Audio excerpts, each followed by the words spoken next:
¿Ustedes sabían que la pelvis de las mujeres parece una lista de invitados llena de hombres? Trompas de falopio, glándulas de Bartolino, ¿Vino? Alessandra Giuliani.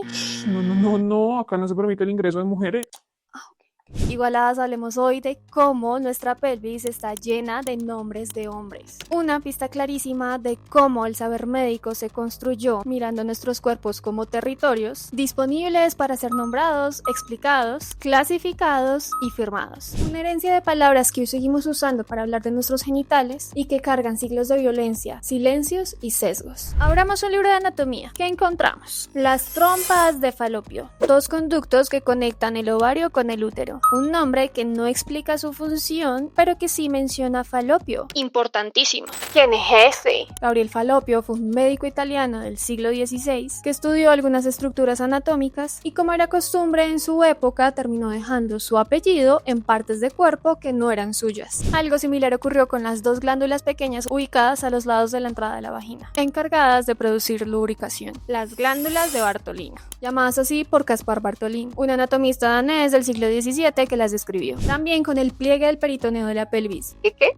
El punto más bajo donde pueden acumularse líquidos. El saco o fondo de Douglas. Llamado así por James Douglas, médico y anatomista escocés del siglo XVIII. Y también con las estructuras del ovario donde madura el óvulo. Los folículos de Graf, médico neerlandés del siglo XVII. Todo esto ocurrió no porque estas partes no existieran, obvio, sino porque quien lo describió, ojo, no descubrió, tenía permiso para poner su firma. ¿Cuál era el detalle? La mayoría de estos hombres estudiaban los cuerpos femeninos desde una mirada masculina, en contextos donde las mujeres no podían ser médicas, investigadoras ni autoras del conocimiento científico. El resultado fue un cuerpo explicado, nombrado y pensado desde afuera. Una de las razones por las que incluso hoy, en este siglo, hay pocos estudios médicos centrados en nuestros cuerpos y nuestros dolores. Cuando una parte del cuerpo se llama como quien lo estudió y no por lo que hace, se refuerza la idea de que el saber legítimo no está en el cuerpo, sino en quien lo observa. Pero vayámonos más atrás, hablemos del venerado himen, un resto de tejido que aparece durante el desarrollo fetal, que puede tener muchas formas o simplemente no existir en muchos cuerpos. No sella nada ni sirve para medir la virginidad. Aunque por siglos fue tratado como una supuesta pureza corporal para, adivinen, vigilar y controlar los cuerpos y la sexualidad de las mujeres. Y adivinen de dónde viene el nombre. Viene de Himen, un dios de la mitología griega asociado al matrimonio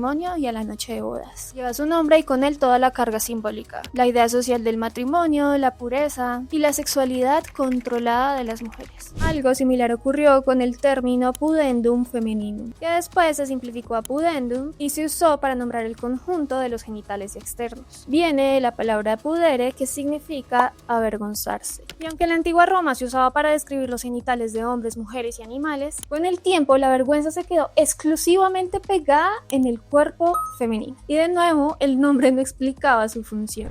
Y este caso es clave, amigas, porque no todo está perdido. Resulta que en 2019 Alison Draper, entonces estudiante de medicina, empezó a preguntarse por qué todos los órganos femeninos tenían una carga súper, hiper, mega simbólica en los libros de anatomía. Cuestionó, investigó y llevó el debate al interior del gremio médico. Antes de que publicara su estudio, supo que la palabra pudendum dejaría de aparecer como un término oficial en la siguiente versión de la terminología anatómica. ¿Por qué importa todo esto hoy? Cuando hablamos de una pelvis llena de nombres de hombres o de nombres pensados por ellos, hablamos de quien tuvo voz, autoridad y poder para explicar nuestros cuerpos. Palabras que no son inocentes y que socialmente moldean los cuerpos, influyen en cómo se diagnostica, cómo se investiga, cómo se atiende el dolor y cómo las personas entienden su propia sexualidad. ¿Y ustedes qué opinan? Igualadas, las leemos en los comentarios.